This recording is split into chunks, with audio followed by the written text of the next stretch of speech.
Welcome to the Path Monk Presents podcast. My name is Sean Donnelly Lewis, and I am excited about our episode today. We're talking with Tom Britton. He's the co-founder at Syndicate Room, .com. Tom, how's it going? It's going well. It's a pleasure to be here. Thank you for having me. All right, I couldn't quite get it out correctly, but Syndicate Room. I don't know why. Tell us all about it. So Syndicate Room is an early stage venture fund that invests based off of a load of data, in short. So when we were building the product, initially we were this platform, but over time when we were scaling the business, what we found was that the platform model wasn't super efficient, and that a lot of companies that we wanted to invest in were moving too quickly for our platform to get involved in the rounds. So over the last couple of years, we pivoted away from a platform and decided to become a venture fund. Well, lo and behold, when we went out to the market and we saw how crowded it was with the traditional make 10 to 15 investments at certain stages, we thought that we could do something better, more efficient, and be able to invest earlier. So we spent about gathering this data on the early stage market in the UK, analyzing the data, looking at how companies and the market trended over a period of time, and then identifying certain aspects of the market that we could latch onto to make our fund move smoothly and get access to these high potential opportunities. Okay, so it doesn't sound, thinking of clientele, it doesn't sound like the mom and pop shop down the street is going to be part of your clientele. Unfortunately not, but that's kind of the way the market's going. So things are all tech enabled, deep tech now being kind of the big thing in health tech, applying AI and machine learning to pretty much any industry out there. So if mom and pop had a way of taking advantage of deep learning and selling more and increasing margins, then maybe we could look at them, but generally not. So with such a exact clientele base, how have you been able to grow the business? Has it been a lot of, like you're saying, you had a pivot point? Was it a lot of digital marketing, SEO? What avenues have you guys used? Yeah, it's been a bit of everything. So digital's always played a part in it, on looking out for the investor side of things. So trying to position ourselves as an alternative to traditional, say, savings and pensions. Not a direct alternative, but a supplement to. So hey, you invest in your savings, which gets you a couple % per year. That's great, but you might be able to put a small amount of that into a slightly riskier asset class. It could also have potentially higher upsides. So a bit of education as well, not just on the digital marketing, but talking to people about the asset class, what it represents, all of the risks involved with it, but why diversifying a portfolio and putting that little piece into what we do could in the long run pay off. Okay. And obviously the website, well, maybe not obviously, does the website play a role in acquiring new clients? Yeah, so we do have a shop window that is geared more towards our what we'll call retail clients. So in the fund, we have retail investors, which it's still a £5,000 minimum investment into the fund. So it's not retail, but what the FCA denotes as retail. And we also have these institutional investors who put in larger checks. And for the retail side of it, the shop front is the website. It's driving people to it who are searching for investment opportunities and tax reliefs, because it is an investment asset class that offers tax reliefs in the UK. But then there's this education piece, because so many people are unfamiliar with the type of asset that it is. When they go to a bank or they go to a traditional advisor, they're getting things that are very mainstream, very trusted, and have been around for a while. And what we do is quite different. So there is a lot of hand-holding through what it is, how it works. And I won't say advice, because it is not advice, but trying to help people understand whether or not it is a risk that they may want to take or not. And in most events, to be honest, the answer is no. Like it is too risky for most individuals, and we are very open about that and sharing that. And I think that actually plays into the long-term success of the business, because you'll have people who come too early for the risk that they should be taking in their savings career, but then later on they might sell a house or get a small windfall where they think, okay, I've got a large amount and I can actually take a little bit of that and put it into something riskier. So yeah, there's a lot of that on the website. Okay. I kind of liken it to, like, was it Miracle on 34th Street, the old movie where it's like, we're not for you right now. You can do that right now. But then maybe later on they think, oh, they helped me out at that point in time, and I remember them because they weren't trying to like hard sell me on this thing. Yeah. Hopefully they come back. So yeah. Yeah, so obviously the user experience being really fitting and those sorts of things, as far as a strength, but maybe even thinking from a marketing perspective, room for improvement. If you could put your critical hat on for a moment, where do you feel like the website could improve? Would it be the ability to convert, quality of leads generated, or would you feel like, yeah, we just need the user experience could be even better?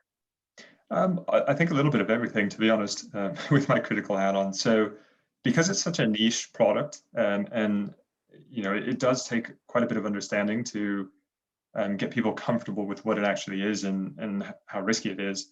It does take time, and it's usually not a first time sell. So people come to the site and they kind of see it and they get a hint for it, and hopefully they give us their email address, and sign up to hear about it. Usually what we find is that it's a couple months sales cycle, even for retail clients. And in that period of time, there is a load of onboarding mechanisms that we have in place that I think we could improve. If we compared it to a traditional e-commerce site and that turnaround and how that onboarding works, it's much quicker on someone who's buying I don't know, article of clothing. I can't think of anything right now, but Yeah. where the cost is $40, $50 versus say a £5,000 investment. So you sign up for a website, you go away, and someone sends you a 10% discount code, and you're like, okay, well, I've got a discount now, I'll go back. With us, one, we don't do discounts. We can't do discounts. But two, it's also not like you just sign up, you want to hear about it. We send you one thing and they go, okay, now I'm ready, the next day. It's something that they have to plan for. And they usually only are thinking about when they're doing their taxes or if they've had some sort of windfall. So we have to try and find a way of staying relevant, but not being forceful for what might be a 3-month window, or in some cases we had someone just invest into the fund that registered with us 3 years ago. And Oh, it's wow. like, yeah, it is something that your big life milestones have an impact on. Hmm. So I'm not sure if this person had a windfall or sold a property or what it was, but they had registered 3 years ago and had been following newsletters, didn't open or click all of them, but was kind of somewhat active. And then 3 years later, they go, you know what, I'm ready to invest in the fund. And there are quite a few people that are actually in that category. And I guess that's what it is with the marketing. You can't always tell where someone is at, because some of the milestones are kind of clear. You're going towards retirement. Okay, well, that's related to the age, but other things you just can't predict. Hmm. So we can't have this set marketing that works exactly the same way for everyone, which Yeah. makes it a fun challenge, to be honest. So, Yeah, that sounds like a very, very interesting, just business in general. Coming back to this space, obviously, full disclosure, I don't know anything about it. So it's tell all me right. what separates you guys from other people that occupy the same space, or is there other people that occupy the same space? Yeah, there are definitely alternatives to what we do. Some are similar. I'd like to think we're the only one doing it exactly this way, but that would be naive. So you could compare it to, say, a crowdfunding site where you can pick and choose individual companies. And for a crowdfunding site, you might only have to invest £10. So there's a much smaller barrier to entry for investors into that market. We sit at, say, £5,000. But when you look at the market for fund investments, VC fund investments in the UK, the average minimum investment is kind of 20K, 25K for a traditional fund. So we kind of have positioned ourselves closer to the lower end of the market in terms of barriers to entry. But we also did that because some people will want to invest in, say, 2 funds, and trying to do 2 funds of 20 to 25K requires a lot of capital, whereby you could do 20 into one and 5 into us and have 2 funds in your portfolio, and that's much easier to get that diversity of exposure to funds. But on the other side of it, we use the data to guide what we do. And one of the big things from the data was that creating a very broad portfolio in the long run generally has better returns than being quite narrow. So a traditional fund will do, say, 10 to 15 investments, and we do a minimum of 50 per Oh, wow. fund that we create for someone. So we do a lot more diverse spread of the risk, but also the investment. What it does mean, though, is that some funds might get lucky, and in that 10, they invest in, maybe it was Deliveroo, which is a 60,000 time return or something like that. And anyone who invested in a fund that got into that early will be doing well. Yeah. But most funds that pick, say, 10 to 15 companies, they don't get that one that really hits the home run, and therefore they don't necessarily get solid returns. And what we've said is we'll go broad and we'll not guarantee, but we'll more likely get good returns. Yeah. We may not get exceptional returns because we are spread across all of these, but then on the downside, because we're quite nicely diversified, there's less chance of us not getting any sort of return, because in a portfolio of 10, if there's thousands of companies raising capital a year and you're only picking 10, it'd be very easy to have all of them not return, unfortunately. Yeah. I mean, just thinking of a normal business, right? Like you don't want to have 95% of your income come from one client. I mean, if it's great when you have a great big client like that, right? Yeah. But thinking about like, okay, if this contract goes away, then we're in no man's land, basically. So that I could Exactly. see how that actually makes sense to think a little bit differently there. Yeah, and some of it takes from the normal stock market, when you've got like tracker funds and ETFs, which have large baskets of stocks in them. They don't just pick 10, they pick a nice broad range of it so that they get market exposure. And again, you might get a small fund that picked 10 and a couple of them done really well and they outperform a year or two.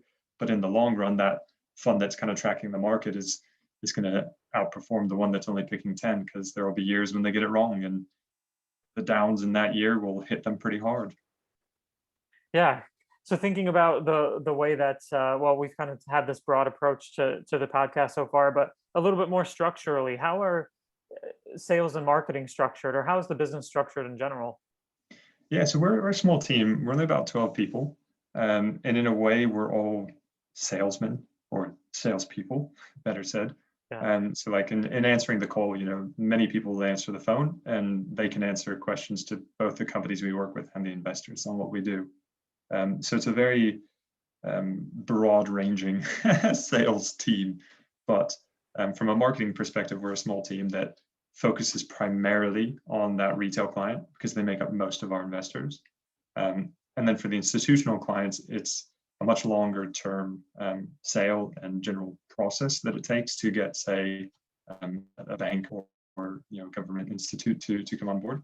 So it's much more structured, and that's quite a different skill set to speaking to someone who's coming in and wants to learn about the fund and what venture capital is. The institutions know what it is. They have the process. They know exactly what they want, and you have to present it in this way that they want it. Right. And so you take their forms and you have to fill in the forms and you have to answer all the questions and jump through the different stages of due diligence. So we had the British Business Investments, which is part of the British Business Bank, commit 10 million pounds into our fund. And it was a thorough process. So they've been great. No, to be honest, they've been great. They set out the expectations early on, but it was like, okay, from start to finish, it'll be 18 months. You're like, okay, you have to jump through this step and this hoop and this hoop, and then we'll review it. And then if we're happy, you'll do this and you'll do that and you'll do that. And it was very, very structured. And that type of process is completely different to answering a call and explaining what it is and how it impacts the you or me of the world. So do you have kind of a standard process that things go through? Just thinking, if somebody, so say you have this client that is interested, I'm just interested to hear the process going from okay, they're interested, or we have if I could say, normal business hot lead, somebody who's interested, wanting to invest, all the way to a happy ending. Everybody's happy, everybody's making money. Yeah, no, I mean, there is a quote unquote standard process, but the thing about our standard process is that it allows for very unstandard after. So the first thing when someone registers is they actually get an email from me, and it's like, hey, if you're interested in the fund, I'm happy to chat with you, or one of my team will chat with you. And so it's more enterprise level in that sense, where because it is the lowest ticket is a large amount, it's £5,000.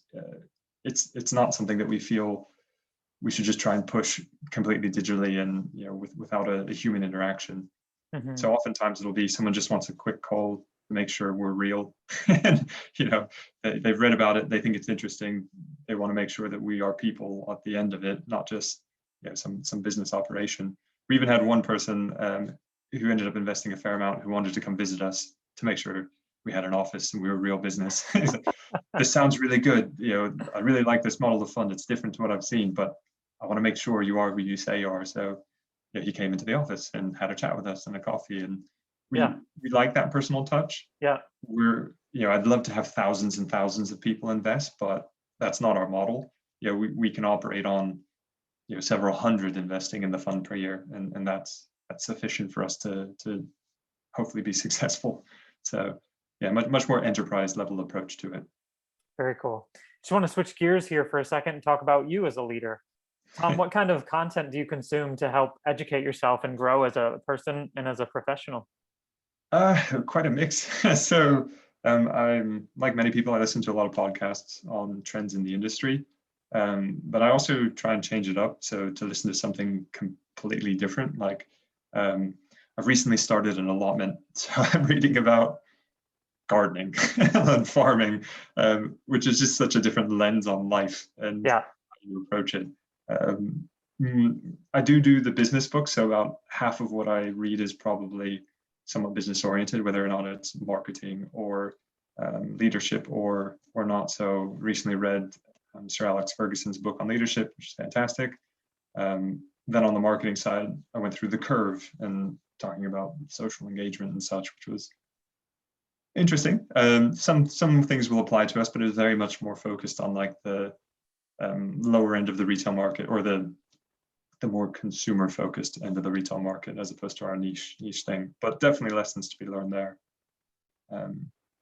Leadership wise, yeah, it's I think empathy is the best thing you can read about, learn about, and then apply. And treating everyone not differently, but understanding everyone's own personality and their needs and how they work is what a leader should spend most of their time doing, because you can't just apply the same thing to everyone, especially in a small organization, where everyone has a say in it. And myself and Grant, CEO, we work with everyone in the team. It's very flat structure. It's not like there's different departments and heads and such. So you kind of have to know what's going on with the individual. I don't mean prying personally, but a little bit about how are they getting on with things. Are they struggling with not just work, but is there anything outside of it? And show that empathy when you can. Very cool. Sounds great. Yeah, thinking about gardening, it's so funny. It's just ironic that the work that you do, right, as a profession is a lot of planting seed, watering, waiting, and then eventually something coming to fruition. That's just kind of a little bit of irony there, isn't it? Very ironic, very coincidental. So with the lockdown, getting an allotment was a permissible excuse to be outside. Yeah. Oh, okay. Okay. Gotcha. It was something where we were just walking by an allotment one day, and it happened that the person that ran it was there, and I was like, "Are there any spaces?" He's like, "Yes," because I always noticed that people were going into it, and I was thinking, "There's a lockdown. Like, why are all these people outside?" not all, like a lot of people, but why are these people outside and nobody's saying anything? Oh, because they can grow food. And then it wasn't just that; it was getting my hands dirty, getting to build something. But sure. It was a good reason and a permissible reason to be outside. So yeah. that helped. And then I got the bug, like both metaphorically and lots of bugs in my allotment. So awesome. So we're slowly coming to the end of the interview, but before we end, I just want to go into our rapid fire section. So this is where I just ask short and sweet questions, but you answer them as quickly and honestly as possible. You ready, Tom? Okay. Yes. All right. Tom, what was the last book that you read? A sci-fi book called Soul Hunter. So the other half of what I read is sci-fi. So, Soul Hunter, I love it. If anybody's into Warhammer 40K, the Soul Hunter series is it's well written. What is the single thing that your company is focused on the most at the moment? Onboarding, getting that process right. If there were no boundaries in technology, what would be the one thing you want to have fixed for your company today? Lead gen. Okay. I mean, the thing with lead gen, especially in Europe, is GDPR rules. And not that we ever spam people, but it does mean you have to be much more considerate about when you reach out to someone and how you've reached out to them. So what is the last thing that kept you awake at night about your company? About my company? Ooh. We put some people on furlough towards the start of the pandemic, and that was really tough because you're almost saying to people like, we don't value you as much as we value the people we're not putting on furlough, which is not true, but it could come across that way. Sure. And that was tough. What's the one, if you were to start over again, what would be the one piece of advice you give yourself? Pivot quicker. So we definitely saw it coming. We just spent so much time. We'd spent like 5 years building the business up in the model that it was hard to fully cut it off, but we should have done it earlier. Hindsight, right? 2020. Yeah. All right, everyone. That was Tom Britton, the co-founder at syndicateroom.com. Tom, thanks so much for being on the show today. The last thing we do on the show is we always give our guests the last word. So if you want to sum up everything that we talked about today, or if you feel like there's something that we forgot, I just want to give you the last word. The floor is yours. The floor is mine. That's scary. Whether or not you get it right or wrong, there's always a chance to correct it. So don't be afraid to make the change. Don't be afraid to pivot. That's what I'll say. Awesome. Thanks for being on the show today, Tom. It's been a pleasure. Thank you.